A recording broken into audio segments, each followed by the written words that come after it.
আসসালামু আলাইকুম। আশা করি সবাই ভালো আছেন।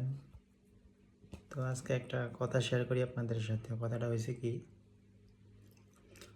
আমি ওই কাজ শেষ করে আইসা রাতে ২টা বা ৩টা বা ৪টা বাজে কাজ শেষ করে যখন বাসায় আসি, ওই সময় তরকারি খেতে একদম ভালো লাগে না। সবার জন্য তরকারি করা থাকে, মেসের মতো সিস্টেম, একজনে রান্না করে। তো কাজ শেষ করে আইসা এই যে তেল, ঝাল, মশলা, এগুলো তরকারি আমার খাইতে একদম বিরক্ত লাগে। হয়তো খায়, এটা বাংলাদেশের প্রচলন, তরকারি দিয়ে মানুষ ভাত খায়, তেল জাল বিভিন্ন মশলা টশলা দিয়া। তা আমিও খাইতে পারি, তবে মশলা টশলা তেল জাল এগুলো বেশি খাইতে পারি না। যত মশলা কম হইব তত ভালো লাগে আমার তাই। তার ভিতরে আবার আলুর ভর্তা, যেটা নর্মাল আলুর ভর্তা, ওটা আমার ফেভারিট।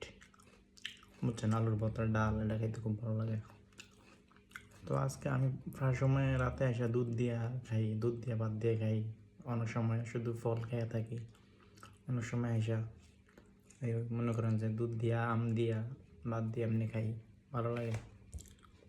না আজকেও মনে করছে তো তরকারি আছে, আমি তরকারির বাটি যে করছে বাটি দেখি নেই, পরে আমি খাই লাইছি, ফল টল খাইয়া নিছি, খাইয়া মোটামুটি একটু ভালো লাগছে। তখন আমি ওই তরকারি বাড়িটা একটু দেখি, খুললা দেখি আলুর ভর্তা।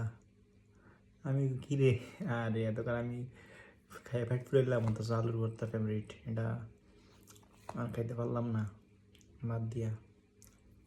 এখন এই যে শুধু শুধু মানে ভাত ছাড়া শুধু আলুর ভর্তা খাইতেছি।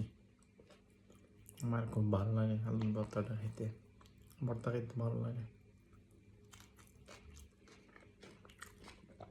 তরকারিও ভালো লাগে, তবে ঝোল, তারপরে ঝোল টোল, বিভিন্ন মশলা তেল এসব মিলে আমি খাইতে পারি না। সিম্পল খানা খেতে ভালো লাগে।